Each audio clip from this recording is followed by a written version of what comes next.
Hello everyone, this is Aida Gholami from Agrimax Research Company, and in here I want to teach you how to use Hlookup in Excel. So basically Hlookup, as it sounds like, the H stands for horizontal. So when you're working with horizontal tables and your data are organized in rows instead of columns, you're and you want to use lookup function, you're going through lookup. So as you can see here, I have a table. I have my data in rows, so I have the title in the first cell of each row, you can see, and then the data are on the other cells expanding in the whole rows.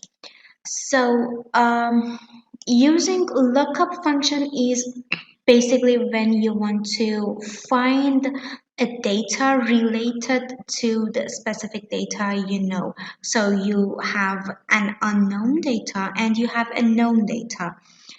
That unknown is what you're going to look up using this function in Excel.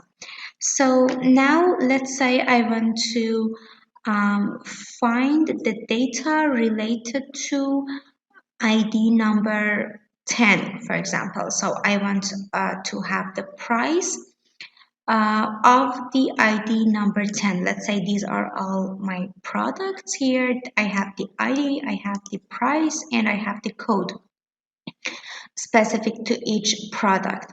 So let's say now I put an equal mark just like any other formula or function in Excel that you want to call, and then I start to type lookup. You can see the function pops up.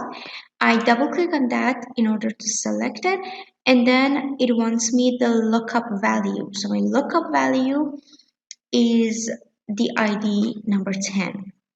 I put a comma, then it wants the table array. So table array is basically where you want to look up in, where you want to find your missing value in. So my table array is right now this range.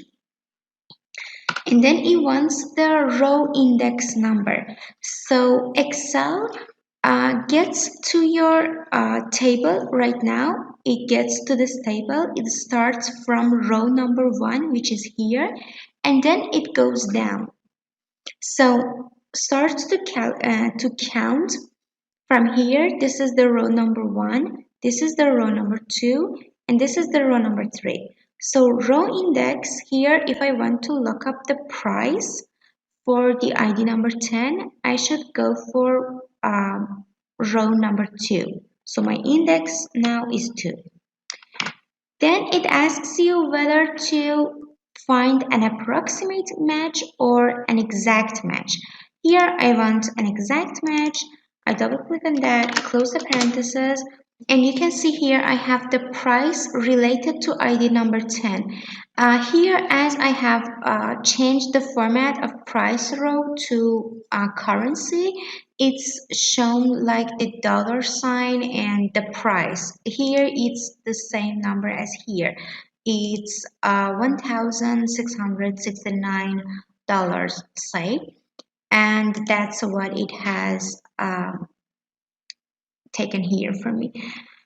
So that's it for today's video. I hope you learned something new. Please don't forget to give this video a thumbs up and subscribe to my channel. I'll see you in the next video, and bye.